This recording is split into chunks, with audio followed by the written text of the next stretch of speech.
మహబూబాబాద్ అమరవీరుల స్తూపం వద్ద తెలంగాణ ఉద్యమకారులు నిరసనకు దిగారు. బీఆర్ఎస్ పాలనలో ఉద్యమకారులకు అన్యాయం జరిగిందని ప్లకార్డులు చేతపట్టుకుని నిరసన చేపట్టారు.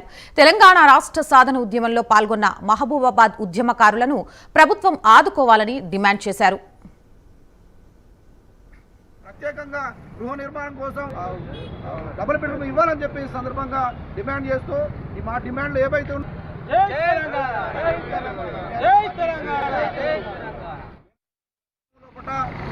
అసూలు బాసినటువంటి అమరవీరులతో పాటు అదేవిధంగా తెలంగాణ కోసం తమ చదువులని వయస్సుని సమయాన్ని వృధా చేసుకొని ఈరోజు తెలంగాణ ఉద్యమం కోసం అహర్నిశలు పోరాటం చేసినటువంటి ఉద్యమకారులుగా ఈరోజు మేము ముందుకొచ్చినాం.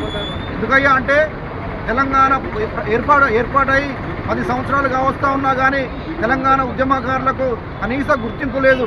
కనీస గుర్తింపు లేకుండా వాళ్ళని అవమానించే విధంగా అనేక కార్యక్రమాలు చేపట్టడం జరిగింది. మేము ఒకటే డిమాండ్ చేస్తూ ఉన్నాం, ఈ రాష్ట్రంలో ఉన్నటువంటి కడుపు బీదరికంలో ఉన్నటువంటి కేసులు పాలైనటువంటి ఉద్యమకారులను ఎవరైతే ఉన్నారో అదేవిధంగా ఉద్యమంలో ముఖ్య భూమిక పోసినటువంటి ఉద్యమకారులను గుర్తించి ఈరోజు వాళ్లకు అన్ని రకాలుగా వాళ్ళని గుర్తించాలని చెప్పేసి అన్ని రంగాల్లో కూడా గుర్తించాలని చెప్పేసి ఈ సందర్భంగా తెలియజేస్తా ఉన్నాం. అదేవిధంగా అర్హులైనటువంటి ఎవరైతే ఉన్నారో వాళ్ళందరిగా కూడా ప్రభుత్వం నుంచి వచ్చేటువంటి సంక్షేమ పథకాలు ఏవైతే ఉన్నాయో అవన్నీ కూడా వర్తింపజేసే విధంగా అదేవిధంగా ప్రభుత్వంలో కూడా